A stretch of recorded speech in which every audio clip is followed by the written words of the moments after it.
I just want to remind again that we're gathered here to protest the Olympic torch relay that's going on in Lhasa, the capital city of Tibet, and also to mark the 100th day of protest here in New York. We have been continuously protesting here, either the consulate or the UN or the Chinese mission.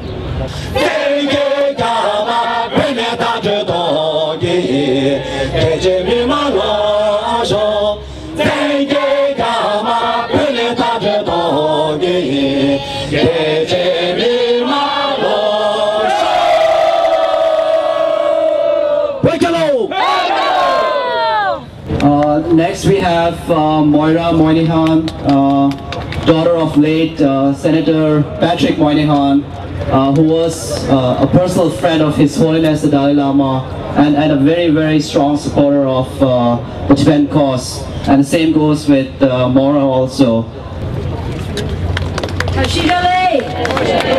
Free Tibet now! Free Tibet now! China out of Tibet now! China out of Tibet now! The blood torch is in Tibet right now.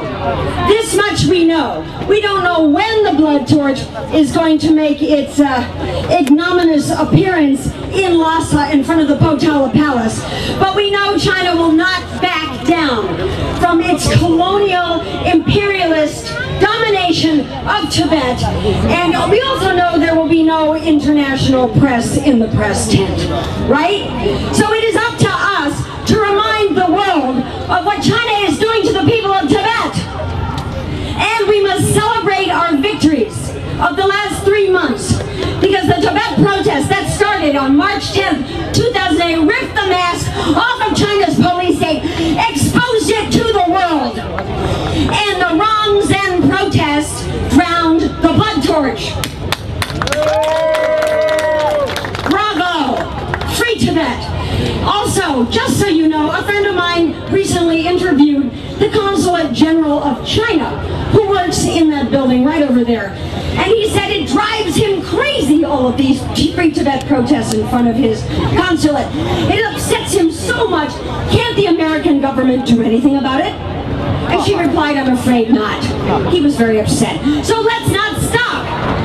And when people tell us, as they often do, China will never change, China doesn't care, China doesn't listen, well, they are wrong. Because, as we know, the Rongzhen rallies tossed an arrow into the poisoned, bleeding heart of Beijing's Politburo and induced a Stalinoid frenzy, a xenophobic dementia, which has caused them to lock down the Olympic Games and potentially destroy their grand Olympic coming out party. Why? Because only 2 weeks ago, the Chinese government, which controls the Beijing Organizing Olympic Committee, has revoked all its sworn promises to the International Olympic Committee on press freedom and travel freedom for the some million people who will descend upon Beijing in August for the Olympic Games. And I say, fabulous, good, lock it down, show the world what you really are. A regime that murders monks, tortures children, doesn't deserve the Olympic Games, but they have it, and because of Tibet, their fear of Tibet, their terror of a 73-year-old Buddhist monk called the Dalai Lama, who lives in a small hill station in northern India, that is what terrifies them the most. And I predict, since they have deployed 5 security personnel for every single visitor, all it will take is one person to wave a Tibetan flag at the Olympics, one person to say Free Tibet, one person to hold a picture of the Dalai Lama, for an absolute frenzy to occur in the minds of the Public Security Bureau. They will attack their foreign guests. They will attack people who've paid money to come to the Olympics. And guess what? There will be cameras there who will capture the violence. And I say, good. Let it melt down. Let the blood Olympics, let blood run at the Blood Olympics.